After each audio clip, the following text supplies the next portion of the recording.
एक 1932 का सर्वे, एक 1954 का सर्वे, एक 1964 का सर्वे। 1964 का जो सर्वे है वो अंतिम सर्वे है। हम ये नहीं कहते कि केवल 1932 को लागू कीजिए।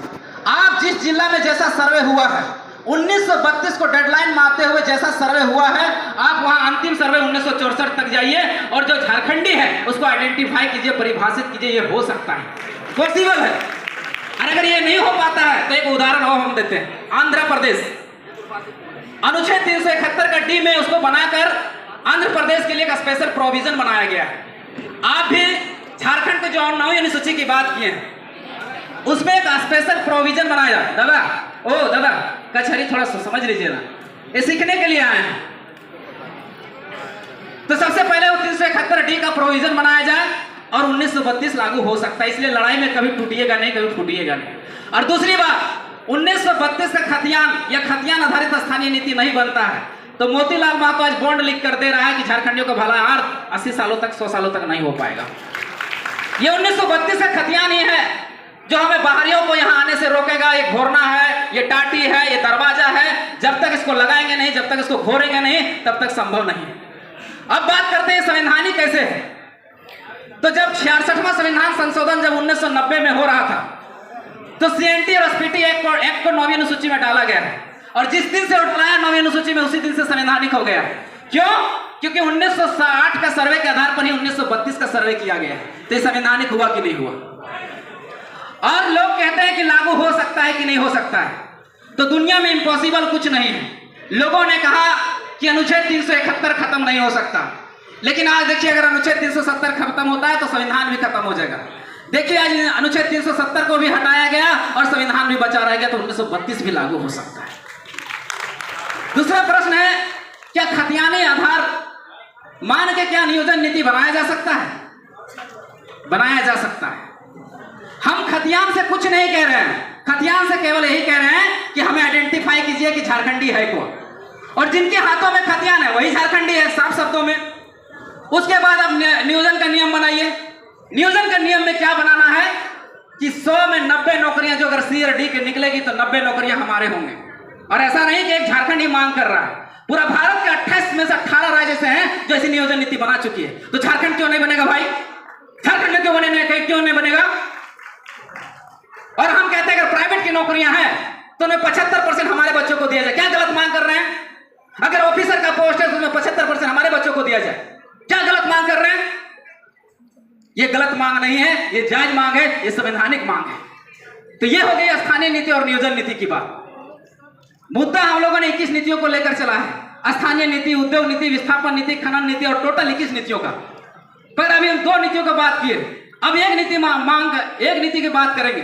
दादा हमेशा से सवाल उठाते आ रहे हैं, हमेशा से करते आ रहे हैं कि बीसीसीएल का जो है कोयला खनन करेगा झरिया में, धनबाद में, बोकारो में, गिरिडीह में, और उसका हेडक्वार्टर कहाँ होगा? कोलकाता में। तो दादा एक चीज और जोड़ लीजिए, अभी बीसीसीएल ने कोल गैसिफिकेशन के लिए अभी कोल माइंस को अधिग्रहण कर रहा है। 2 प्रकार के माइंस होते हैं, एक होता है प्रोजेक्टिंग माइंस और दूसरा होता है अंडर माइंस।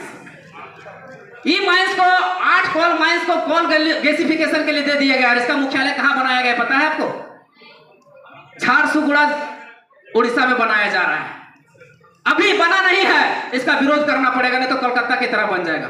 हम लोग के यहाँ हमारे लोग मांग कर रहे हैं कि झारखंड में बने, धनबाद में बने। धनबाद में क्योंकि यहां से 8 कोल कंपनियां जा रही हैं कोल गैसिफिकेशन करने के लिए। यहाँ से methane gas, carbon dioxide, nitrogen जैसे गैस बनाए जाएंगे और बाहर सप्लाई किए जाएंगे। अरे धुआं का प्रदूषण हम झेलेंगे, लेड पोल्यूशन हमारा होगा, वाटर पोल्यूशन हमारा होगा, और हेडक्वार्टर जाके कहां बनेगा? उड़ीसा में। है दुर्भाग्य की बात। और एक चीज और हुआ है, जी किशन रेड्डी जी आए थे, आप लोग को लगा होगा कि केंद्रीय मंत्री आए हैं झारखंड को कुछ दे के जाएंगे। अरे नहीं रे बाबा, ना खेला होलो, आपको देने नहीं आए, लेने आए थे। आज तक कोल माइंस का अधिग्रहण कितना था जानते हैं? 10 किलोमीटर तक, उसको बढ़ाकर कर दिया गया 75 किलोमीटर तक। 3 चीजें होती है, एक होता है औद्योगिकरण और दूसरा होता है निजीकरण और तीसरा होता है उदारीकरण। निजीकरण कंपनियों को निजी हाथों में दे दिया गया। अब मतलब यह सीसीएल, बीसीसीएल, ईसीसीएल कंपनियां यहां नहीं लीज लेंगी। लीज कौन लेगा? टाटा लेगा, अंबानी लेगा, प्राइवेट कंपनियां लेंगी। जमीन आपका जाएगा, आपको खटाएगा भी कितना में? 8,000 10,000 रुपया में। कितनी कंपनियां जानते हैं? टाटा आ गया है, आपका अंबानी आ गया है, अडानी आ गया है, और दायरा बढ़ा दिया कितना पता है? सबसे दुर्भाग्य की बात, आज तक कोल माइंस का जो अधिग्रहण का क्षमता था, अधिग्रहण करने का भूमि का, वो 10 किलोमीटर के रेडियस तक था, लेकिन इसको बढ़ा कितना दिया है मोदी सरकार ने पता है आपको? 75 किलोमीटर तक। अब कोई भी प्राइवेट कंपनी अगर इसको लीज लेती है तो धनबाद से कोड़ना शुरू करेगी, सीधे गिरिडीह तक खत्म। टाटा बाबा, झारखंड गया बाबा। ये तो दुर्भाग्य की बात है झारखंड का। अब थोड़ा सा झारखंड की स्थिति और परिस्थिति में बात करेंगे। स्थिति और परिस्थिति झारखंड का क्या है, सब समझिएगा। थोड़ा बजट और जीडीपी को समझना पड़ेगा। आज हमारा झारखंड का जीडीपी है 1 करोड़ 16 लाख 48 हजार, इतना इसका बजट है।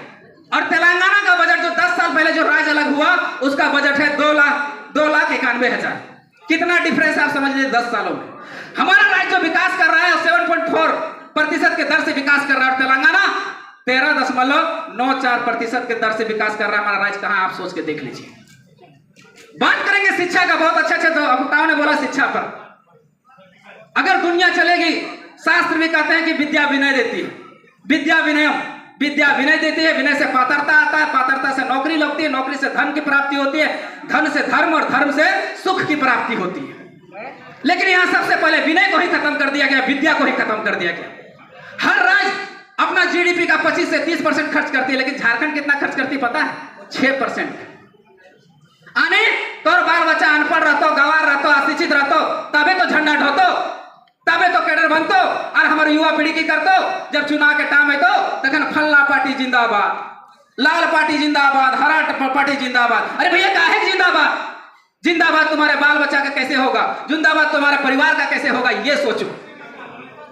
और स्वामी विवेकानंद ने कहा था, arise awake and don't stop till the goal is achieved। उठो जागो और तब तक मत रुको जब तक कि लक्ष्य की प्राप्ति ना हो जाए। हमारा गोल क्या हमें पता ही नहीं है। सब यहाँ आ रहे हैं, फल्ला मातो फल्ला जगह का विधायक, फल्ला मातो फल्ला जगह सांसद। अरे हमारा गोल ये नहीं था भाई। हमारा गोल था झारखंड को कैसे सजाए, कैसे संवारे, कैसे समेटे, ये हमारा गोल था। गोल हमारा था कि जैसे दादा लोग ने कहा एजुकेशन पॉलिसी अनुसार राष्ट्रीय शिक्षा नीति, उसमें कहता है कि 30-35 बच्चों पर एक टीचर की व्यवस्था होनी चाहिए, लेकिन झारखंड में 300-400 बच्चों पर एक टीचर की व्यवस्था है। हमारे बच्चों पर हर साल कम से कम 19,000 रुपए खर्च करना चाहिए, झारखंड सरकार खर्च करती है 8,000 रुपए। कहां से पढ़ेगा हमारा बाल बच्चा? पढ़ेगा नहीं तो कहां से जाके सुंदर पिचाई जैसा गूगल का सीईओ बनेगा? कहां से सतनडेला बनेगा? नहीं बन पाएगा भाई। अगर कोई बनेगा तो शिक्षा से ही बनेगा, क्योंकि अंबेडकर साहब, बाबा साहब ने भी कहा था, शिक्षित बनो, संगठित रहो, संघर्ष करो, नया मिलेगा। अब तुमको शिक्षित ही होने नहीं देगा तो आप संघर्ष कहां से कीजिएगा? और संघर्ष नहीं कीजिएगा, नया कहां से मिलेगा? सोचने वाला विषय है। अब बात करते हैं हेल्थ सेक्टर की। हेल्थ सेक्टर की दीदी, एक डॉक्टर दीदी बैठी हुई है यहाँ पर। हमारे यहाँ झारखंड में सबसे गिरा हुआ अगर व्यवस्था है तो हेल्थ सेक्टर की व्यवस्था है। आज हमारे पास 10,000 डॉक्टर पर एक इलाज की व्यवस्था है, 10,000 लोगों पर एक डॉक्टर है, जबकि WHO वर्ल्ड हेल्थ ऑर्गेनाइजेशन कहती है कि कम से कम 1,000 लोगों पर एक व्यक्ति होना चाहिए, 1,000 लोगों पर एक डॉक्टर होना चाहिए। लेकिन नहीं, आपका मरे बिना कोई स्थिति नहीं। तीसरा मुद्दा है, क्योंकि ये युवाओं का है तो युवा लोग के लिए बात करना जरूरी है। सबसे ज्यादा बेरोजगारी की मुद्दा है, अनएम्प्लॉयमेंट। झारखंड का अनएम्प्लॉयमेंट रेट जो है 12% से बढ़कर 18% हो गया। और ये कब हुआ है? 2019 में, जब झारखंड मुक्ति मोर्चा की सरकार नहीं बनी थी, जब बीजेपी की सरकार नहीं थी, उस समय यहाँ 12% बेरोजगारी दर था, आज बढ़कर 18% हो गया। 3.5 करोड़ आबादी का 18% निकालिए, 60 लाख युवा बेरोजगार। हम उनको कहां देंगे नौकरियां? ये सरकारें तो कह दी है कि हम आएंगे, स्थानीय नीति बनाएंगे, नियोजन नीति बनाएंगे, विस्थापन नीति बनाएंगे, खनन नीति बनाएंगे। अरे भैया, तुम अपना मैनिफेस्टो ही तो बना लो। लेकिन नहीं किया सरकारों ने। तो हमें सबसे पहले लोगों को रोजगार कहां देंगे? हमारे पास देखिए, हमने कारण केवल कहा, सॉल्यूशन नहीं बताया। अब हम सॉल्यूशन बताएंगे। हमारे पास 2800 लिस्टेड कंपनियां हैं, 2800, जबकि उत्तराखंड हमारे साथ अलग हुआ, उसके पास 3,000 कंपनियां हो गई। हमारे साथ छत्तीसगढ़ कंपनी हो गई, उसके पास 2,900 कंपनियां हो गई, लेकिन हमारे पास मात्र 2800 में अटक गए। अब इन कंपनियों की बात अभी छोड़ देते हैं, हम सरकारी नौकरी की बात करते हैं। कार्मिक विभाग की डाटा है कि हमारे पास 5.5 लाख सरकारी नौकरियां हैं, और सरकारी नौकरियां मिल क्यों नहीं रही है? क्योंकि हमारे पास एक स्थानीय नीति, एक नियोजन नीति नहीं है। और जितनी भी नौकरियां निकलती है हाई कोर्ट, सुप्रीम कोर्ट के चक्कर काटते रहती है और वहां जाके फंस जाती है। सीजीएल का एग्जाम 10 सालों से अभी तक नहीं हुआ, जेपीएससी का एग्जाम 5 सालों से नहीं हुआ। हम बता देना चाहते हैं कि दुर्भाग्य की बात है कि मोतीलाल महतो जेपीएससी निकाला हुआ स्टूडेंट आज पे आपके पास भाषण दे रहा है। दुर्भाग्य की बात है, हम नहीं आते यहां पर, लेकिन हमें 5 साल पढ़ते कलम घिस गया। 2022 में एक एग्जाम देते हैं, वो भी पेपर लीक। इसके लिए तो झारखंड नहीं बनाए थे। जेटेट का एग्जाम 6 सालों से नहीं हुआ, और जितना भी वैकेंसियां होती हैं सब बाहर के लोग नौकरी लेके चले जाते हैं। जबकि अन्य राज्यों के अगर नियोजन नीति को पढ़ें तो वहां बैरिकेडिंग लगा हुआ है, वहां घोरना लगा हुआ है। और यहाँ अभी पीजीटी का वैकेंसी दिया, आप लोगों ने देखा होगा। पीजीटी के वैकेंसी में 70 से 75% बाहर के लोग घुस गए। पब्लिक प्रोसिक्यूटर की नियुक्ति हुई 113 पोस्ट में 72 को बाहर के लोग घुस गए। कृषि पदाधिकारी की नियुक्ति हुई 29 पोस्ट में करीब 20 को लोग बाहर के लोग घुस गए। कनीय अभियंता की नियुक्ति हुई 617 पोस्ट में 400 लगभग बाहर के लोग घुस गए। तो हम यहाँ क्या तंबूरा बजाने के लिए झारखंड को लिए थे? झारखंड को इसलिए तो नहीं लिए थे। जब भी चुनाव आता है, दोस्त अपने में है, दोस्त अपने में है। हम जब भी चुनाव का टाइम आता है, हम लोग जात में, संप्रदाय में, धर्म में, लीग में, जातवाद में, धर्मवाद में, पूंजीवाद में बढ़ जाते हैं, और बाद में हम लोग वोट उसको नहीं देते जो एक अच्छा कैंडिडेट हो। आज हम घोषणा करना चाहते हैं कि पूरा झारखंड में जितना 14 लोकसभा है, 14 लोकसभा में जयराम महतो जैसा कोई कैंडिडेट नहीं था, कोई कैंडिडेट नहीं था। हम पूरा ऐलान करते हैं आपको। आज आपके कोल के मुद्दे, गैसिफिकेशन के मुद्दे आज आपको लोकसभा में घुसते, पर कुछ लोगों ने हमारा साथ नहीं दिया, जिस कारण से आज जयराम महतो आपके पीछे बैठे हुए हैं। इसलिए जब भी चुनाव का टाइम आएगा, हरा झंडा लाल झंडा छोड़िए। अगर हमारी विचारधारा सही लगती है, हमारी नीति सही लगती है तो हमें साथ दीजिए। जयकारा लगाने की जरूरत नहीं है। जयराम महतो जिंदाबाद, मोतीलाल महतो जिंदाबाद, फरजान खान जिंदाबाद करने की जरूरत नहीं है। हम कोई मसीहा नहीं है जो हमारा जिंदाबाद कर रहे हैं। हम केवल आपको नीतियां बताने आए, आपके सिद्धांत बताने आए हैं। अगर आपकी लड़ाई है, ये नीति आपकी है, ये सिद्धांत आपकी है, तो हमारा समर्थन कीजिए, और एक बार समर्थन कीजिए। अगर हम नहीं बना पाए तो दूसरा बार उखाड़ के फेंक दीजिए, लेकिन एक बार जरूर समर्थन कीजिए आप। और बिना जातवाद में बटे, धर्मवाद में बटे, पूंजीवाद में बटे, परिवारवाद में बटे हुए इसे एक काम को करना पड़ेगा, और इसके अलावा आपके पास कोई विकल्प नहीं है। क्यों? क्योंकि आपने आंसू को भी देखा, बीजेपी को भी देखा, और कांग्रेस को भी देखा।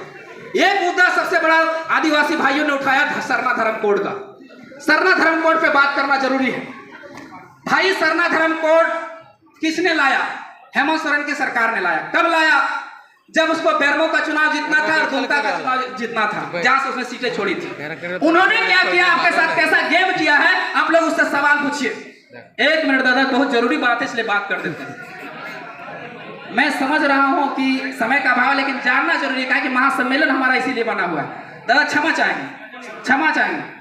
तो अब तो 1 मिनट, तो उसमें क्या हुआ, राज्यपाल के जो मुद्दे हैं उन्होंने बिना राज्यपाल से परमिशन लिए, राज्यपाल को बिना प्रस्ताव भेजे ही सीधे केंद्र को भेज दिया। केंद्र ने सीधे रिजेक्ट कर दिया। आप लोगों ने कभी हेमंत सोरेन सरकार से कभी सवाल नहीं पूछा कि सरना धर्म कोड काहे नहीं लागू हुआ? कभी नहीं है। अब है कम्युनिकेशन गैप का मामला है, तो देखिए भैया कम्युनिकेशन कैसे बनेगा। सो झारखंड में 3.5 लाख आबादी, 32,000 गांव, 4400 पंचायत, 264 प्रखंड, कम्युनिकेशन कैसे बनेगा? सबसे पहले कम्युनिकेशन बनाने के लिए सबसे पहले क्या होगा, सब पंचायत स्तर का जेबीकेएसएस का एक टीम होना चाहिए। पंचायत स्तर का, हम प्रखंड स्तर का बात नहीं किए हैं, पंचायत स्तर का टीम बनाइए, पंचायत स्तर का व्हाट्सएप ग्रुप बनाइए, कम्युनिकेशन वहां से कीजिए। कोई भी मैसेज अगर पंचायत में बैठक करना हो तो पहले उसमें सूचना दीजिए ताकि पूरा पंचायत के लोगों को जाएगा। उसके बाद जो भी लोग हमारे वहां पर नेतृत्व कर रहे हैं या जो केंद्रीय पदाधिकारी हैं, हर बूथ तक जाइए और उनकी समस्याओं को सुनने का प्रयास कीजिए, जानने का प्रयास कीजिए, और अगर आपसे सॉर्ट आउट होता है सॉर्ट आउट कीजिए, और नहीं तो केंद्रीय पदाधिकारियों के पास भेजिए। ये कम्युनिकेशन करेंगे तब जाके हो पाएगा। अब अंतिम शब्द कहेंगे, दिनकर जी की एक कविता है, जब 1975 के दशक में इंदिरा जी ने